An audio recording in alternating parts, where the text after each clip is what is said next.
Super Talk 99.7 WTN. Happy Monday to you. It is the 22nd day of September. It is the first day of fall. And we appreciate you joining us on the Matt Murphy Show. It's day 889 of our gatherings together. You can find us on a lot of different platforms. Of course, we're on anywhere that you listen to music or news or information, on your podcast apps.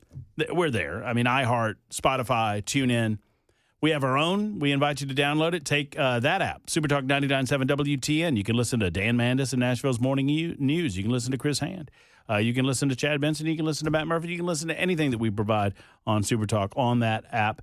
You can also find us on Talk TV at YouTube, Facebook, Twitter, Twitch, and Rumble. YouTube, Facebook, Twitter, Twitch, and Rumble. Thank you for being there. Give us the old like, subscribe, thumbs up, wherever you might be listening.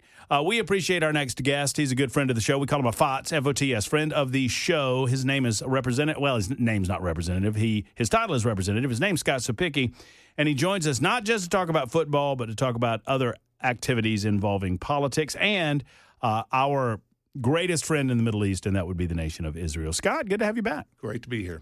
Do you want to finish up the conversation about football before we move on to Israel? I mean, I didn't realize your son was on the sidelines now with Memphis. That is correct. He plays for the Tigers down there. He's a redshirt freshman, so it's his second year down there. Transfer portal's very difficult. They had over 70 new football players they brought into the Tigers again, and mostly juniors and seniors. So it's tough for a young guy to get to play. That had to be a good end to that game to watch if you're a Tigers fan. Jackson, you listening? Yes, sir. 4-0. 4-0. The man's bragging. He's doing a little bragging. I mean, I guess when you're 4-0, you get to brag, I suppose. And we beat an SEC team, and Tennessee lost to one. but go Vols. I don't know. I mean, the guy doesn't realize that most of his constituents. I mean, he knows that that most of your constituents are Vols fans, right? They're Vol fans, but we want all Tennessee teams to be successful. We'd like to have 3 teams in the playoffs. And one right now looks like it's got a better chance. Now we're politicking. Now here we go. We're doing it as a politic. I think all 3 of them look pretty good so far. I'll tell you what, football is alive and well in Tennessee. I agree with you wholeheartedly on that. It makes everybody smile from Johnson City to Memphis. So with that said, let's turn our attention to politics. Sure. What led you to Israel? Tell me about the trip. Well, we were invited by the Consul General out of the Southeast in Atlanta. Israel wanted to put together a fact-finding mission.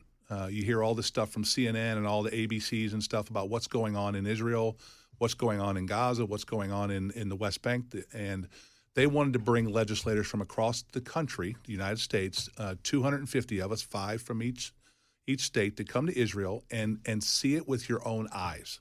So when somebody says something back home about Israel, you can say, no, I've been there, I've seen it. I've seen Gaza, I've seen the West Bank, I've seen the determination. I've seen the kibbutzim that were attacked on October 7th. I've seen the Nova Music Festival where young adults were massacred by these beasts.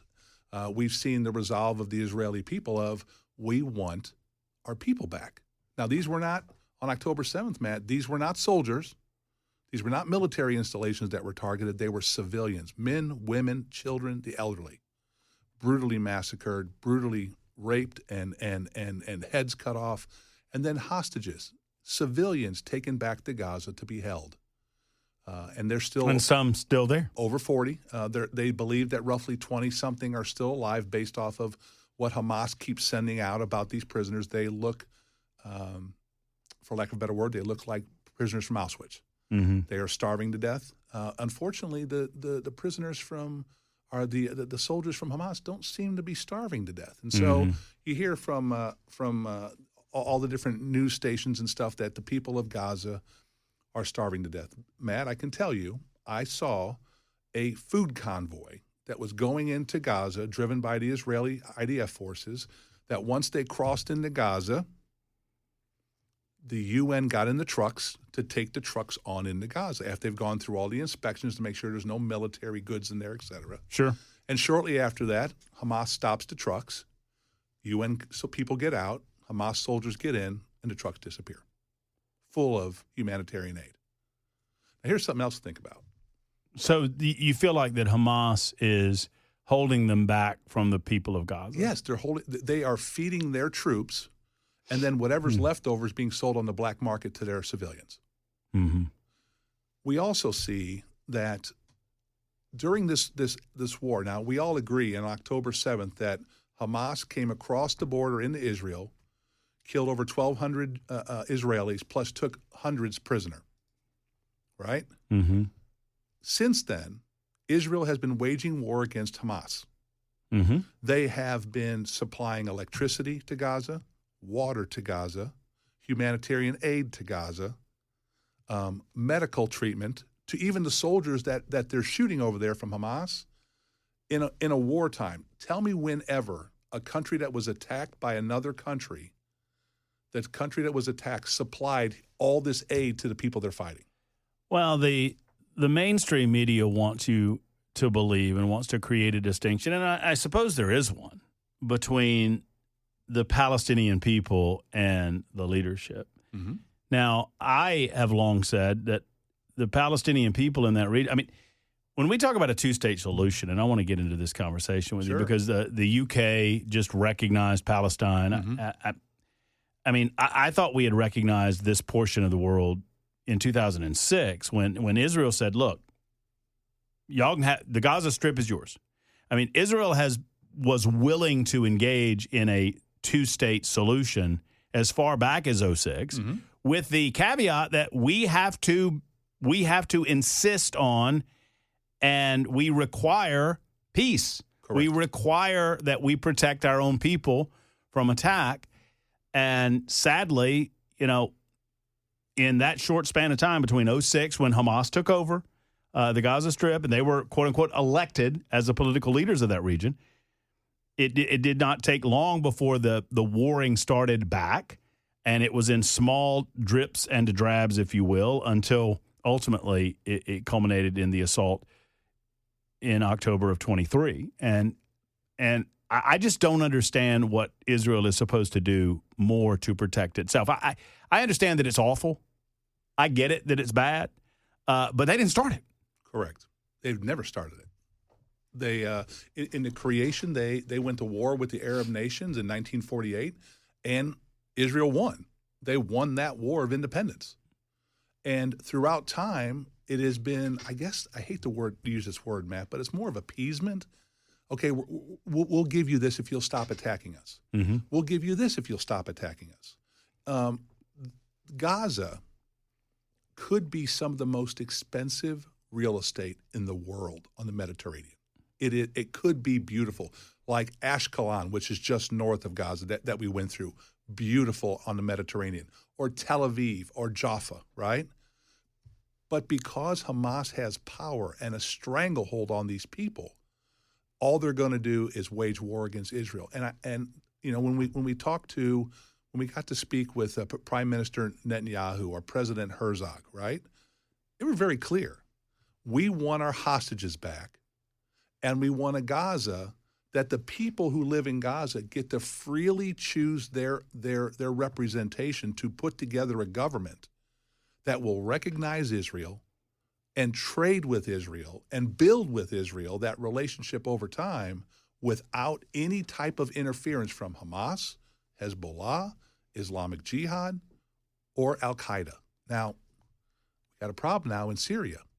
We got Al-Qaeda now that is infiltrating into Syria because the Assad regime fell, because the Israelis in Lebanon decimated Hezbollah. Fill in that vacuum. And so now we've got another problem that that Al-Qaeda is now targeting Christians and Druze in Syria. Do you know, besides Mexico, the biggest concentration of Americans abroad are? Israel. 700,000 in Israel.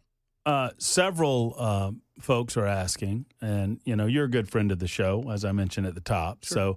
So, people want to know because there are, I think, some critical questions about our role in all of this. Sure. And several are asking who funded the trip. The Israeli Foreign Ministry. Okay. So, I mean, and not that there's, I don't know that there's any insinuation behind that question, but I think it's a fair question. Yeah, there is no money from Tennessee Right. involved So in this no at all. state money or government money, but Nothing. So Israel funded the trip. And do you feel like that? I mean, obviously, you were pro-Israel way before you took this trip. There's no question about it. Right. And we've talked about this many times on the show. And I mean, you wear the pin on your chest every time you're on. And I imagine when you're down at the General Assembly, you're wearing that Israeli pin as well. Makes sense to me. Do you feel like it was fairly presented to you in terms of what's really going on? I mean, yeah. You know what I mean? Was it skewed? Look. I mean, obviously, you're not being led around by Hamas. You're not talking to those people. So obviously, you're getting one side of the conversation. But do you feel like you know better, or you better understand what's going on? 100%, because we were able to ask in public to President Herzog any question we wanted to ask publicly. And there were some very tough questions asked. What does this look like if you get your prisoners back? What is the goal of Israel here? And over is we want our people back, and we want Hamas out of Gaza. We want the people of Gaza to be able to self-rule. Why do you, and maybe this was asked, and maybe it wasn't. I make no bones about the fact that I'm pro-Israel, and I believe that they are the good guys. They are the good actors between Israel and Hamas. But when you see some of the images presented by the mainstream media of Gaza today, yes, sometimes I wonder, why is it so necessary to destroy so much when we're looking for so few? That's a great question. So, and we asked the IDF commanders that. Why the decimation? Yeah, why you have to bomb everything? Right. And they said, here's the reason: is Hamas has infiltrated through tunnels and through corridors, that they have this interlocking linking between all these different buildings that they funnel between them, because they know if they come out in the open, it doesn't end well for them. Right. But they also have this policy. It's called, and there's a Hebrew word for it, but it basically, the translation is knocking on the roof. So we were there, and there was a building that was targeted, obviously.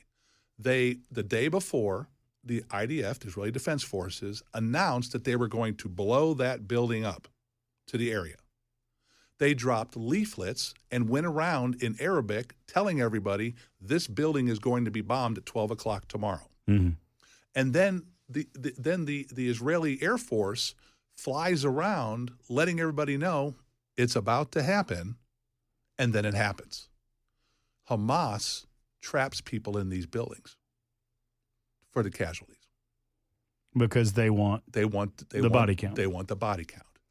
Now, what Israel has to do, and I think we can all agree on this, and I've said this numerous times, and this is logic, right? If Hamas, Hezbollah, Al-Qaeda, et cetera, the Arab nations would all say, we're going to have peace with Israel, no more attacks, right? We just want to be trading partners like normal, there'd be peace in the Middle East tomorrow. If Israel lays down their weapons, every Jew in Israel will be killed. All right. On that thought, 21 after the hour, quick timeout. Back in a moment with Representative Scott Cepicky at Super Talk 99.7 WTN. Super Talk 99.7 WTN, Matt Murphy and Representative Scott Cepicky for another 5 minutes or so. We'll get to that newscast, get to Nincompoops coming up after that. Chris Hand's going to stop by via Zoom in the 6 o'clock hour. I know he was on briefly on his own show this morning. Brian Wilson filled in for the first couple of hours, and then Chris jumped in the last hour. He was running a little bit late coming back from Arizona, but I just wanted to talk to him about his experience at the memorial service yesterday for Charlie Kirk, talking with Scott Cepicky about his experience in Israel and getting some good critical questions.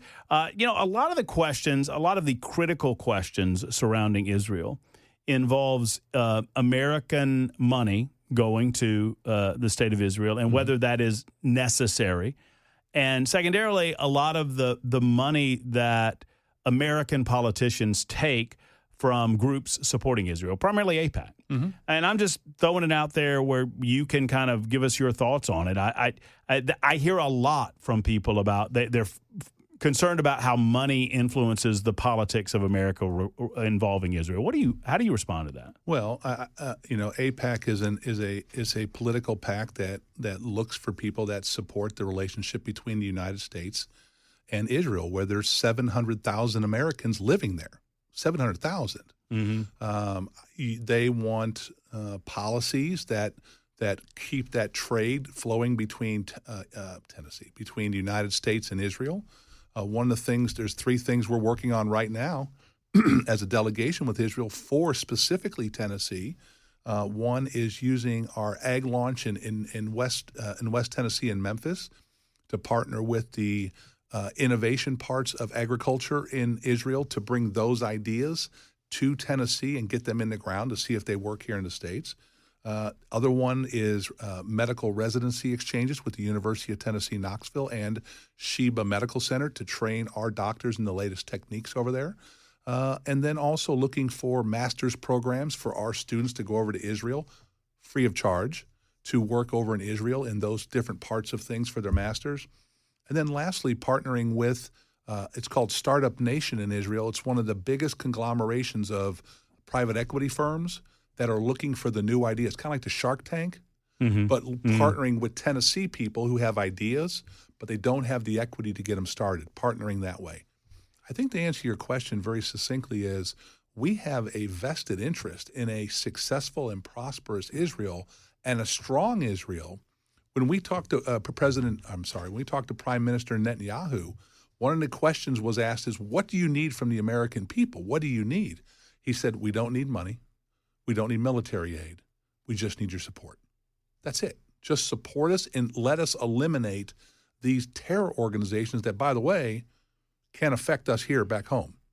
Let us fight for you on the ground here in Israel, in these countries, to help provide us more secure United States. Well, I mean, it somewhat answers my question, is that they're not asking for anything further from America other than America having their back in terms of being the greatest democracy in the Middle East, obviously. And by the way, Israel's the only one, the only democracy in the Middle East. And so in terms of ending the war, how close do you think they are? Well, when we were there up in northern Gaza, they made it perfectly clear to us that, what is today, Monday?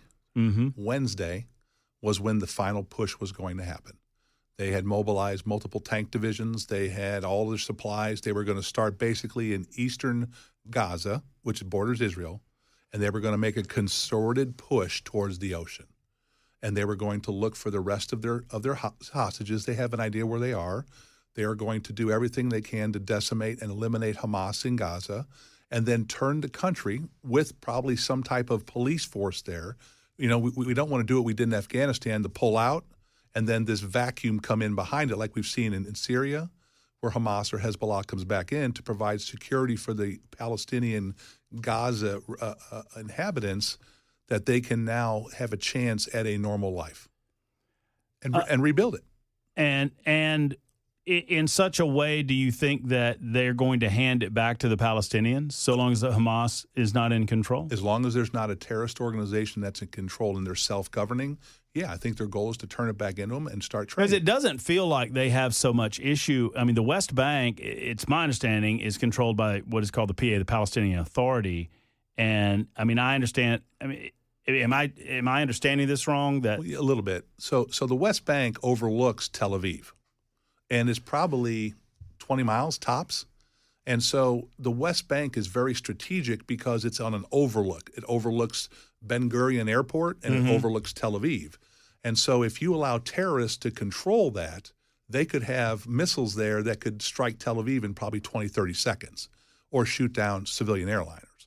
So I don't think there's much of an appetite to turn, quote unquote, the West Bank over, because it's very advantageous for their enemies to have control of it. Now, currently in the West Bank, and we were there, Matt, they took us there, Arabs and Israelis live side by side, and they don't really have much of a problem. Their problems is where Hamas, Hezbollah, Al-Qaeda, Islamic Jihad has gotten control of everything. And for a while there, Israel was sending millions of dollars to Hamas to just leave us alone. Hush money. And they used that money to build terror networks and tunnels, and we saw what happened on October 7th. I'm so happy that you were able to relate our trip. I'm glad you got to go over, and I'm glad that you got to relate the trip to us. And, I mean, it's obviously a conversation that will continue throughout the course of the weeks and months to come. And hey, I want everybody to note, visit with Scott Cepicky. We didn't talk about education. No, shocker. How about that? How about that? So you folks that get mad at us for talking too much about education, there you go. There is something else in the portfolio. Education next time, okay? That's fine, buddy. All right, 32 after the hour on Super Talk. Super Talk 99.7 WTN. Jason writes in and says, our representatives are being bought and sold. They no longer have our best interest in mind. I should note that Representative Scott Cepicky says he does not receive AIPAC money. So, and by the way, you're not going to...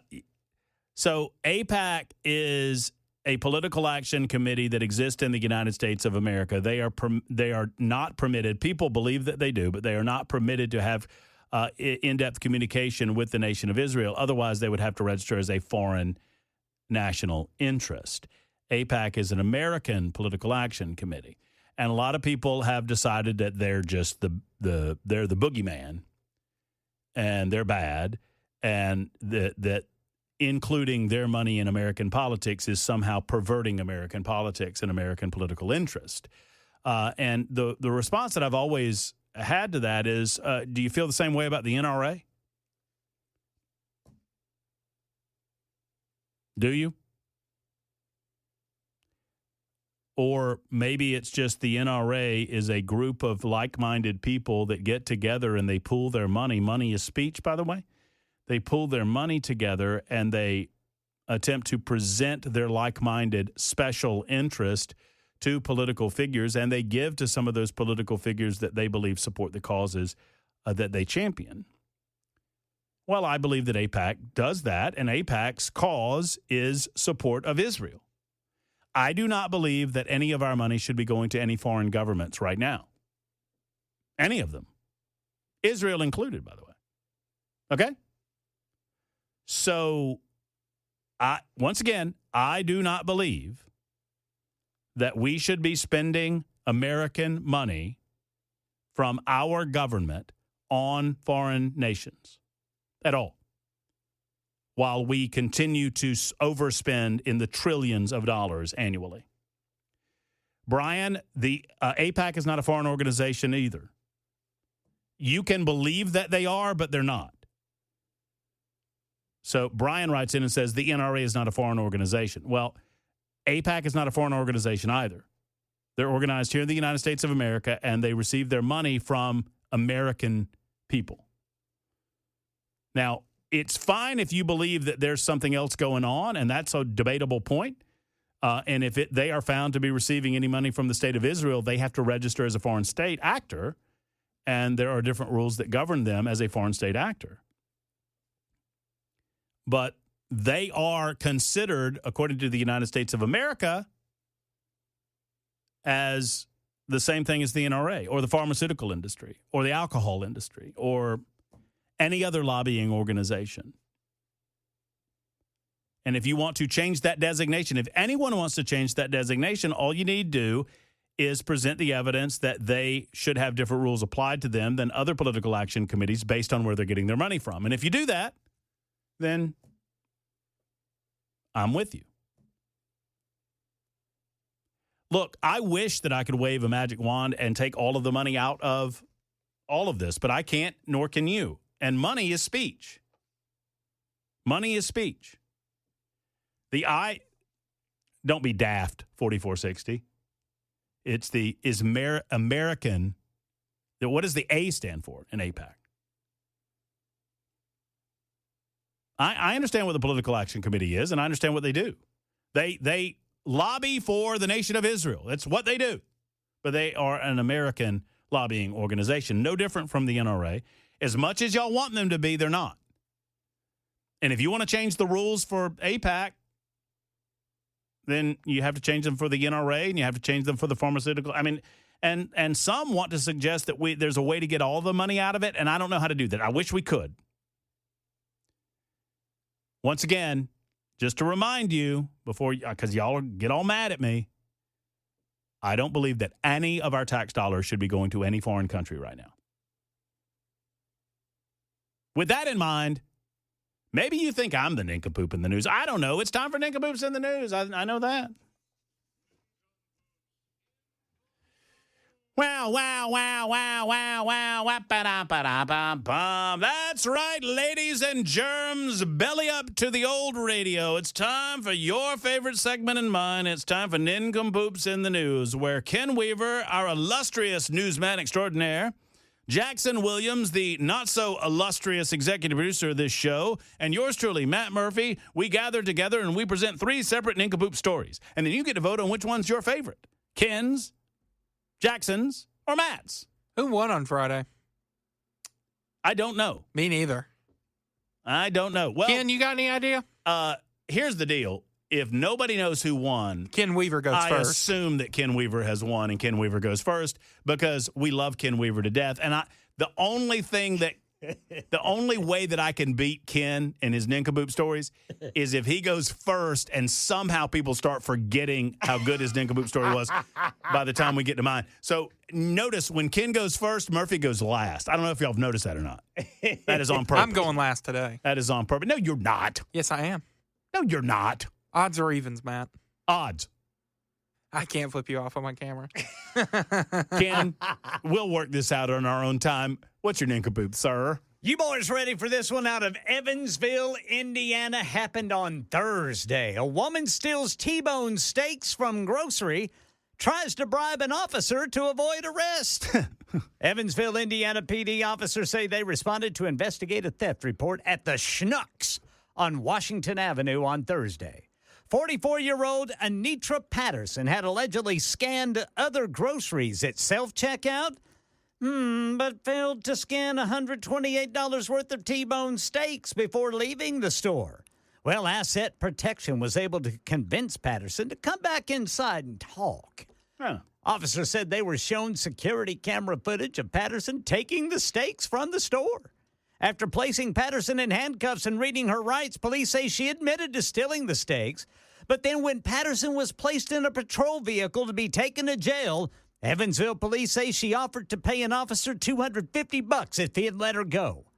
Patterson was booked into the Vanderburgh County Jail on charges of theft and obstruction of justice. I think had she not tried to bribe the cop, she might have just been gotten off with a slap on the hand. Probably so.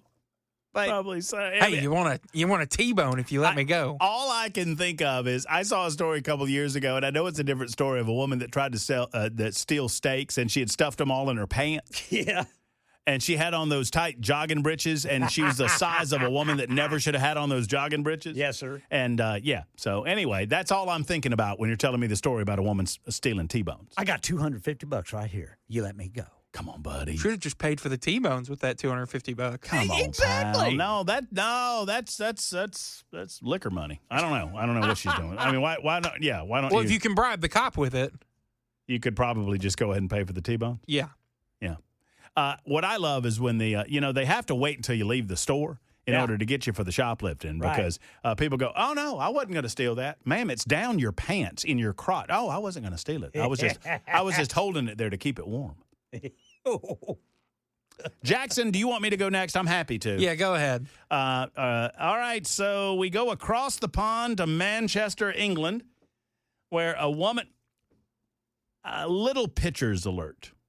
Little pitchers alert. You know, little pitchers, big ears. Little pitchers, big ears. Oh, okay. Yeah. So if you have any young ones in the automobile with you, just give me about not even 60 seconds, 30 seconds. Here we go. A woman who conceived a baby by using a stranger's Stuff. Excrement. excrement. Oh, What? No. Is that not the right word? No, stuff is better. Sperm. Specimen? Sperm. Specimen. We're all grown-ups here. Are we? A woman who conceived a baby by using a stranger's specimen, sourced for free through Facebook, says that she, quote, has no regrets, but also advises people that she would absolutely never recommend anyone do this, end quote. I bet. Laura Coldman, 33, found herself single in August of 2018, and she was desperate to have another child. She was already a mother to a 6-year-old and wanted to give her son a sibling. She turned to Facebook groups to locate a donor. Goodness. 2 months after joining, a donor messaged Laura directly, offering his services. Excrement. It's not. Why are you saying that? I don't think Because it's funny. that word means what you think it means. Secretions? That word is more appropriate, but don't say that one again either. I think Goodness. Good Lord, Jackson. Laura requested reviews on the donor from a private group chat with mothers who had children via donation, and says he came highly recommended. She traveled to visit the donor in South Yorkshire and attended his house, or she went to his house, and I'm not going to get into a lot of this. She discovered she was pregnant by July of 2021. Her little boy, Callum Anthony Ryan, was born April 21, 2022, weighing 8 pounds, 8 ounces. Despite being the light of her life, Laura says she would advise against this type of donation over Facebook because, quote, you never know what you're really going to get. And that's all I have to say about that. This woman's a nincompoop. I hope the baby's fine. Jackson. All right, a Florence. Excrement! Secretions. We could just keep going into euphemisms Ken, for this. I'm so sorry. There was a time when Ken Weaver's an award-winning newscaster who has worked with people like Dan Mandis and Brian Wilson. And now you're putting him through this, Jackson. Do you understand that? This man has won awards. Stop. This man deserves better than you. I mean, treat me like this all you want, Jackson, but Weaver deserves better than your excrement. I love Brother Jackson. You both chose this. A Florence teacher's assistant has been arrested by authorities after being accused of creating a foul odor using poop spray at a high school. According to the Florence County Sheriff's Office, between August 25th and September 19th, Alexander Lewis, a teaching assistant at West Florence High School, is alleged to have sprayed an odor designed to imitate fecal matter acquired on the line. Using the spray caused disruption at the school and required children to seek medical attention for respiratory issues. Poo juice! West Florence was also required to spend $55,000 for inspection and damages to the school's air conditioning system, according to authorities. Lewis is 32 years old and being held at the local jail while he awaits bond. Booty the spray. situation remains under investigation, and additional charges could be filed. And authorities are looking into 3 unexplained pregnancies. Just play the video. Just play the video. That's a good one. There I was in the bathroom. I don't know what happened. I don't know what happened. I swear. The best part of this, Nincompoops, are the people that are talking directly to Jackson on the Super Talk text line. What are they saying? Oh, Lord Jackson, we need to talk to your mother. Jason writes in and says, will someone give Jackson the birds and the bees talk? It has nothing to do with poo. We'll let him know, y'all. Vote Weaver. Vote Murphy. Don't encourage Jackson Williams, please. It's 53 after the hour. That's Nincompoops on Super Talk.